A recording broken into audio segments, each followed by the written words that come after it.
Hello everyone, welcome to study cloud. आज इस video में घटना चक्र सीरीज हम देख रहे हैं।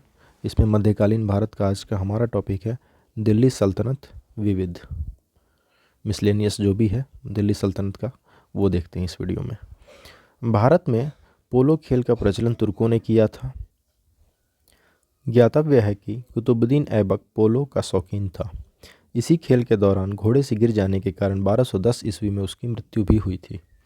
सल्तनत काल में ऊंचे धार्मिक और न्यायिक पदों पर बैठे व्यक्तियों, जिन्हें उलेमा कहा जाता था, उनको सामूहिक रूप से दस्तार बंदान यानी पगड़ी पहनने वाले कहा जाता था, क्योंकि वे सिर पर आधिकारिक रूप से पहनने जाने वाली पगड़ी धारण करते थे। राजपूतों द्वारा मुस्लिम आक्रमणकारियों से स्त्रियों की रक्षा के लिए जौहर प्रथा का प्रचलन हुआ। एमसीक्यूज देखते हैं।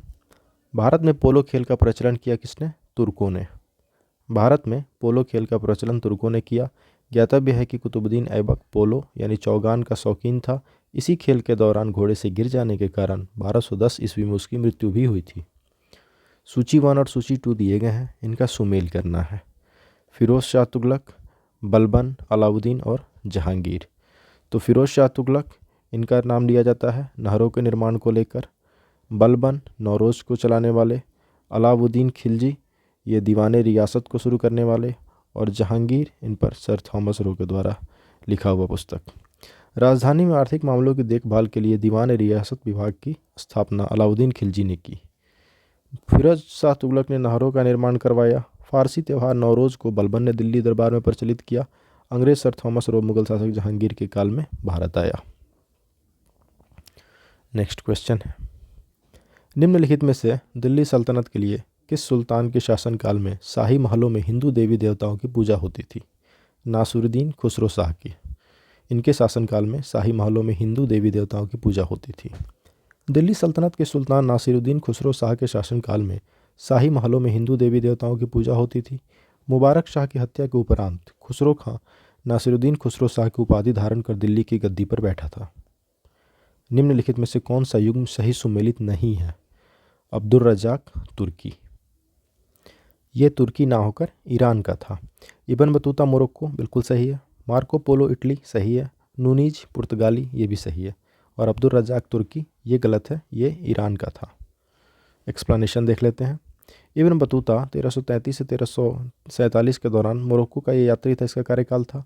यह मोहम्मद बिन तुगलक के कार्यकाल जो कि 1325 से 1351 तक चला, उसमें भारत आया। मार्को पोलो वेनिस का प्रसिद्ध यात्री था, इटली का। वह पांड्य शासक मारवर्मन कुलशेखर के समय में भारत आया था। ईरानी राजदूत अब्दुल रज़ाक देवराय द्वितीय के शासनकाल में विजयनगर आया था। नूनीज पुर्तगाल का यात्री और अश्व व्यापारी था, इसने भी विजयनगर की यात्रा की थी। निम्न यात्रियों के पधारने का अनुक्रम क्या रहा? इब्न बतूता, ट्रेवनियर, अलबरूनी और मनुची। तो सबसे पहले इसमें कौन आते हैं? अलबरूनी आते हैं। इनके बाद आते हैं इब्न बतूता, इसके बाद आते हैं ट्रेवनियर और लास्ट में है मनुची। Option B. प्रश्नगत यात्रियों का क्रमानुसार विवरण इस प्रकार है। अलबरूनी खीवा यानी प्राचीन ख्वारिज़्म देश का निवासी था। महमूद गजनवी की भारत विजय से पहले वह एक विद्वान तथा राजनयिक के रूप में खीवा वंश के अंतिम शासक के दरबार में था। महमूद गजनवी के भारत पर आक्रमण के समय वह उसके साथ भारत आया था। इब्न बतूता 1333 से 1347 के दौरान, यह मोरक्को अफ्रीकी का यात्री था, अफ्रीका देश का। वह सल्तनत काल में मोहम्मद बिन तुगलक के शासनकाल जो कि 1325 से 1351 तक था, उसमें भारत आया। इब्न बतूता, मोहम्मद तुगलक ने इसे दिल्ली का काजी नियुक्त किया था। बाद में 1342 ईस्वी में उसे अपना दूत बनाकर चीन भेजा। इब्न बतूता ने रेहला नामक पुस्तक में अपनी यात्रा वृत्तांतों का वर्णन किया है। ट्रेवरनियर 1638 से 1663 के दौरान, फ्रांसीसी यात्री ट्रेवरनियर ने शाहजहां के शासनकाल में अपनी यात्रा प्रारंभ की। यह पेशे से जौहरी था। 1638 से 1663 के बीच इसने 6 बार भारत की यात्रा की। अपनी यात्रा का विवरण इसने ट्रेवल्स इन इंडिया नामक पुस्तक में किया है, ट्रेवरनियर ने। और लास्ट में आया मनुची 1653 से 1708 के दौरान। यह इतालवी यात्री था।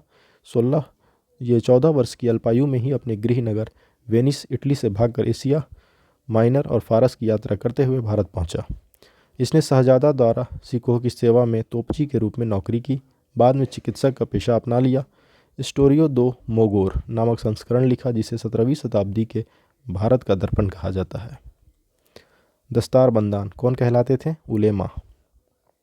सल्तनत काल में ऊंचे धार्मिक और न्यायिक पदों पर बैठे व्यक्तियों, जिन्हें उलेमा कहा जाता था, उनको सामूहिक रूप से दस्तार बंदान यानी पगड़ी पहनने वाले कहा जाता था, क्योंकि वे सिर पर आधिकारिक रूप से पहनी जाने वाली पगड़ी धारण करते थे। चुंबकीय दिशा सूचक का भारतीय महासागरों में प्रयोग की प्रारंभिक सूचना किसके द्वारा दी गई है? सदरुद्दीन मोहम्मद औफी। चुंबकीय दिशा सूचक का भारतीय महासागरों में प्रयोग की प्रारंभिक सूचना 1232-33 ईस्वी में सदरुद्दीन मोहम्मद अल औफी द्वारा दी गई। इनकी पुस्तक का नाम लुबाब उल अलबाब तथा जवामी उल हिकायत ये थी। जवामी उल हिकायत में ही इन्होंने दिशा सूचक यंत्र के बारे में संदर्भित किया था। निम्न व्यक्तियों ने भारत में विभिन्न समय पर राज्य किया। उनके राज्य के सही कालक्रम का नीचे दिए गए कूट की सहायता से चयन करें। शेरशाह, अकबर, अलाउद्दीन और रजिया सुल्तान। तो सबसे पहले रजिया सुल्तान ने किया, उसके बाद अलाउद्दीन ने, उसके बाद शेर शाह ने और सबसे लास्ट में अकबर ने। तो ऑप्शन देखते हैं। Option C 4, 3, 1, 2। तो ये होता है सबसे पहले रजिया सुल्तान 1236 से 1240 के दौरान, उसके बाद अलाउद्दीन खिलजी 1296 से 1316 के दौरान, उसके बाद शेर शाह 1540 से 1545 और लास्ट में अकबर 1556 से 1605 ईस्वी तक। सूची 1 और सूची 2 से सुमेल करिए। नीचे दिए गए कूटों में से सही उत्तर का चयन करें। चंदवाड़ का युद्ध कब हुआ था? 1194 में। तैमूर का आक्रमण 1398 ईस्वी में। तालीकोटा का प्रसिद्ध युद्ध 1565 ईस्वी और घाघरा का युद्ध 1529 में। तो सही ऑप्शन है डी। चंदवाड़ का युद्ध 1194, तैमूर का आक्रमण 1398 ईस्वी, तालीकोटा का युद्ध 1565 और घाघरा का युद्ध 1529। निम्न में से कौन सा युग्म सुमेलित नहीं है? चांद बीबी, अवध। चांद बीबी अहमदनगर के तीसरे शासक हुसैन निजाम शाह प्रथम की पुत्री थीं, जिनका संबंध अवध राज्य से नहीं बल्कि अहमदनगर व बीजापुर से था। तो वो गलत है। बाकी बहादुर शाह गुजरात बिल्कुल सही है। रजिया सुल्तान दिल्ली ये भी सही है। बाज बहादुर मालवा ये भी सही है। जबकि बहादुर शाह का संबंध गुजरात से, रजिया सुल्तान का संबंध दिल्ली से और बाज बहादुर का संबंध मालवा से था। अतः विकल्प बी जो है वो सही सुमेलित नहीं है। निम्न घटनाओं पर विचार करिए। विजयनगर के कृष्णदेवराय का शासनकाल, कुतुब मीनार का निर्माण, पुर्तगालियों का भारत पर आगमन और फिरोज तुगलक की मृत्यु। इन घटनाओं का सही कालानुक्रम क्या है? सबसे पहले होता है कुतुब मीनार का निर्माण, इसके बाद होता है फिरोज शाह तुगलक की मृत्यु, उसके बाद पुर्तगालियों का भारत में आगमन और सबसे लास्ट में विजयनगर के कृष्णदेवराय का शासनकाल। तो आइए एक्सप्लेनेशन देखते हैं। कुतुब मीनार का निर्माण प्रारंभ किया गया ऐबक ने, पूर्ण किया इल्तुतमिश ने। फिरोज शाह तुगलक की मृत्यु 1388 में हुई। पुर्तगालियों का भारत में आगमन 1498 जो कि वास्को डी गामा के नेतृत्व में हुआ तथा कृष्णदेवराय का शासनकाल 1509 से 1529 ईस्वी तक चला। अतः विकल्प सही उत्तर है ए। निम्न घटनाओं पर विचार करिए और इन्हें कालानुक्रम अनुसार व्यवस्थित करिए। मोहम्मद तुगलक द्वारा राजधानी का स्थानांतरण, अफगानपुर षड्यंत्र, जलालुद्दीन खिलजी की हत्या, तराइन का द्वितीय युद्ध। तो इनमें सबसे पहले होता है तराइन का द्वितीय युद्ध, इसके बाद होता है जलालुद्दीन खिलजी की हत्या, उसके बाद अफगानपुर का षड्यंत्र और लास्ट में मोहम्मद बिन तुगलक का राजधानी हस्तांतरण। एक्सप्लेनेशन देखते हैं। उत्तर ए सही है। 1192 में तराइन के द्वितीय युद्ध में मोहम्मद गोरी द्वारा पृथ्वीराज चौहान की पराजय के बाद भारत में मुस्लिम शक्ति की स्थापना हुई। 1296 ईस्वी में जलालुद्दीन खिलजी की हत्या हुई। अफगानपुर षड्यंत्र ये हुआ। उलुग खां द्वारा उलुग खां को सुल्तान गयासुद्दीन की हत्या 1325 ईस्वी का जो हुआ उसमें उसका दोषी माना जाता है। सुल्तान मोहम्मद बिन तुगलक 1325 से जो 51 तक शासन किया, अपनी राजधानी दिल्ली से दौलताबाद यानी देवगिरी ले गया। निम्नलिखित अवतरण पर ध्यान दीजिए। अपने लगभग 30 वर्ष के व्यापक यात्री जीवन में उसने पूर्वी गोलार्ध के विस्तृत भूभाग की यात्रा की। उस विशाल भूभाग को देखा जिसमें आज कोई 44 देश आते हैं और कुल मिलाकर लगभग 73,000 मील की दूरी चलकर पार की। पूर्व आधुनिक काल का संसार का सबसे बड़ा वह यात्री कौन था जिसका वर्णन ऊपर के अवतरण में किया गया है? ये यात्री था इब्न बतूता। 1271 ईस्वी में अपनी यात्रा प्रारंभ करके मार्को पोलो ने 24 वर्षों तक लगभग 24,000 मील की दूरी तय की। मंगोल शासक कुबलई खान से सहायता प्राप्त मार्को पोलो की यात्राओं में मध्य पूर्व, मध्य एशिया, चीन एवं मंगोलिया शामिल हैं। निश्चित रूप से मार्को पोलो शिखर यायावरों में से एक था, किंतु मोरक्को का इब्न बतूता भूभाग की लंबाई एवं विशालता की दृष्टि से मार्को पोलो से भी बड़ा घुमक्कड़ था। उसने दक्षिण अफ्रीका, पश्चिमी अफ्रीका, दक्षिणी एवं पूर्वी यूरोप, मध्य पूर्व, भारतीय उपमहाद्वीप, मध्य एशिया, दक्षिण पूर्व एशिया तथा चीन क्षेत्र में लगभग 44 देशों में लगभग 73,000 मील की दूरी अपने 30 वर्षों के यात्री जीवन में तय किया, यानी लगभग 1,17,000 किलोमीटर की दूरी। नीचे दिए गए युग्मों में से एक और प्राचीन और मध्य युग के राजाओं के नाम हैं और दूसरी तरफ उनके द्वारा विरचित ग्रंथ हैं। इनमें से कौन सा युग्म सही सुमेलित है? महेंद्र वर्मन मत विलास प्रहसन, ये बिल्कुल सही है। विजयनगर के शासक कृष्णदेव राय ने तेलुगु भाषा में अमुक्त माल्यद की रचना की थी। मत विलास प्रहसन की रचना महेंद्र वर्मन ने की। भोज ने शमरांगण, सूत्रधार एवं सोमेश्वर ने मान सोल्लास नामक ग्रंथ की रचना की थी। दिल्ली सल्तनत के किस वंश ने सबसे कम समय तक शासन किया? खिलजी वंश ने। दिल्ली सुल्तान के गुलाम वंश के सुल्तानों ने 1206 से 1290 ईस्वी तक शासन किया। खिलजी वंश ने 1290 से 1320 ईस्वी तक शासन किया। तुगलक वंश के शासकों ने 1320 से 1412 ईस्वी तक शासन किया और सैयद वंश के शासकों ने 1414 से 1451 तक, और सबसे अंत में लोधी वंश ने 1451 से 1526 तक शासन किया। इस प्रकार खिलजी वंश के शासकों ने सबसे कम समय तक शासन किया। आइन उल मुल्क मुल्तानी ने इनमें से किस शासक के अधीन सेवा नहीं की थी? इल्तुतमिश के अधीन।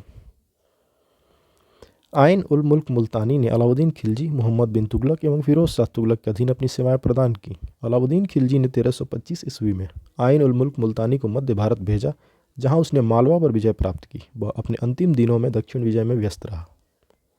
निम्नलिखित में से किस प्रथा की शुरुआत राजपूतों के समय में हुई? जौहर प्रथा। राजपूतों द्वारा मुस्लिम आक्रमणकारियों से स्त्रियों की रक्षा के लिए जौहर प्रथा का प्रचलन हुआ। इसमें सभी राजपूत पुरुषों के युद्ध में मारे जाने के पश्चात किले में सभी स्त्रियां सामूहिक रूप से चिता में कूदकर अपनी जान दे देती थीं। सती प्रथा एवं बाल विवाह जैसी प्रथाएं यद्यपि राजपूतों के समय बढ़ीं, तथापि ये पहले से चली आ रही थीं। निम्नलिखित मध्यकालीन विद्वानों या लेखकों में कौन जैन धर्म का अनुयायी था? हेमचंद्र सूरी। हेमचंद्र सूरी मध्यकालीन विद्वान या लेखकों में जैन धर्म का अनुयायी था। वह जयसिंह सिद्धराज के दरबार को सुशोभित करता था। उसी से प्रभावित होकर जयसिंह सिद्धराज ने आबू पर्वत पर एक मंडप का निर्माण करवाया और उसमें जैन तीर्थंकरों की मूर्तियां स्थापित करवाई थीं, जो अनंतर एक जैन तीर्थ के नाम से जाना जाता है। सूची दिए गए हैं नीचे 1 और 2, इनको सुमेल करिए और नीचे दिए गए कूटों में से सही उत्तर को चुनिए। प्लासी का युद्ध। प्लासी का युद्ध हुआ था ये 1757 ईस्वी में। कलिंग का युद्ध 261 ईस्वी पूर्व। हल्दी घाटी का प्रसिद्ध युद्ध ये हुआ था 1576 ईस्वी सन में, और तराइन का युद्ध 1192 में। प्लासी का युद्ध 23 जून 1757 को बंगाल के नवाब सिराजुद्दौला तथा ईस्ट इंडिया कंपनी के बीच हुआ। नवाब की सेना का नेतृत्व राजद्रोही मीर जाफर, यार लतीफ़ तथा राय दुर्लभ ने किया, जिनके विश्वासघात के कारण नवाब की हार हुई। कलिंग का युद्ध। अशोक ने 261 ईस्वी पूर्व में कलिंग पर आक्रमण किया। इस युद्ध में लगभग 1 लाख लोग मारे गए तथा 50,000 बंदी बनाए गए।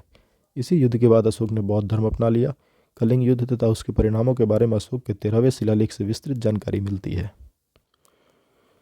हल्दी घाटी का युद्ध 1576 ईस्वी में मुगल सम्राट अकबर तथा महाराणा प्रताप के बीच लड़ा गया, जिसमें अकबर विजयी हुआ। तराइन का द्वितीय युद्ध 1192 पृथ्वीराज चौहान और मोहम्मद गोरी के बीच हुआ, जिसमें गोरी की सजगता और श्रेष्ठ युद्ध प्रणाली के कारण उसकी जीत हुई थी। सूची 1 और सूची 2 दिए गए हैं, इसमें से कूटों का सही मिलान करें। अकबर, मोहम्मद बिन तुगलक, इल्तुतमिश और शेर शाह। तो अकबर ये है आईने दहशाला से संबंधित। मोहम्मद बिन तुगलक इनका संबंध है प्रतीक मुद्रा चलाने वाले से। इल्तुतमिश इनका संबंध है चहलगानी अमीर से, और शेर शाह इनका संबंध है सड़क आजम से। शेर शाह द्वारा निर्मित सड़कों में विशेष उल्लेखनीय सड़क लाहौर से लेकर सोनारगांव बंगाल तक जाती थी, जो सबसे लंबी थी तथा सड़क आजम के नाम से जानी जाती थी। प्रतीक मुद्रा मोहम्मद बिन तुगलक ने जारी की। आईने दहशाला पद्धति का संबंध अकबर की भू राजस्व व्यवस्था से है। चहलगानी अमीर यानी तुर्क ए चहलगानी, इस दल का गठन इल्तुतमिश ने किया। मध्यकालीन भारतीय इतिहास में पनही तथा उपानह का उल्लेख किस संदर्भ में मिलता है? जूता। मध्यकालीन भारतीय इतिहास में पनही तथा उपानह का लेख जूता के संदर्भ में प्राप्त होता है। 13वीं और 14वीं शताब्दियों में भारतीय कृषक खेती नहीं करता था। किसकी? मक्का की। कृषि भारतीयों की जीविका का मुख्य आधार था। भारत की अधिकांश जनसंख्या कृषक ही थी। उर्वर भूमि एवं सिंचाई के साधनों की व्यवस्था के कारण यहाँ उपज बहुत अधिक होती थी। देश के विभिन्न क्षेत्रों में भिन्न भिन्न फसलें बोई जाती थीं। 13-14 शताब्दी में भारतीय कृषक गेहूँ, जौ, चावल, कपास और चना आदि की खेती करते थे, परंतु वे मक्के की खेती नहीं करते थे। इब्न बतूता के अनुसार किसान साल में 3 फसलें काटते थे। धान, गेहूँ, ईख और कपास की खेती बड़े पैमाने पर होती थी। मक्का मुख्यतः पुर्तगाली लेकर आए। दक्षिण भारत में विभिन्न मसाले उपजाए जाते थे।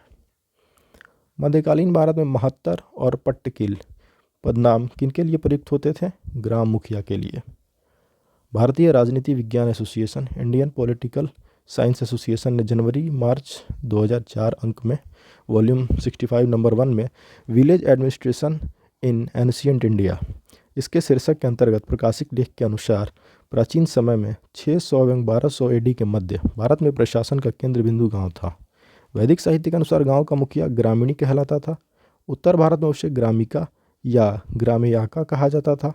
महाराष्ट्र में उसे ग्रामाकूत या पट्टकील, कर्नाटक में गवुंद तथा उत्तर प्रदेश में महत्तक कहा जाता था। इंडियन एपिग्राफिकल ग्लॉसरी लेखक दिनेश चंद्र सरकार में भी महत्तक को गांव के मुखिया या पंचायत बोर्ड के सदस्य के रूप में परिभाषित किया गया है। यहाँ यह उल्लेख कर देना ही समुचित है कि डॉक्टर हरीश चंद्र वर्मा ने अपनी संपादित पुस्तक मध्यकालीन भारत का इतिहास प्रथम खंड में महत्तर का इस प्रकार उल्लेख किया है। शिल्पकारों की श्रेणियों का उल्लेख अभिलेखों में भी मिलता है। इनके प्रधान महत्तर कहे जाते थे। संघ लोक सेवा आयोग ने इस प्रश्न का सही उत्तर बी माना है। तो हमारा उत्तर है ग्राम मुखिया। ये टॉपिक यहीं पे समाप्त होता है। वीडियो हेल्पफुल हो तो वीडियो लाइक कर दीजिए, चैनल सब्सक्राइब कर दीजिए। Thanks for watching, keep supporting study cloud. Thank you.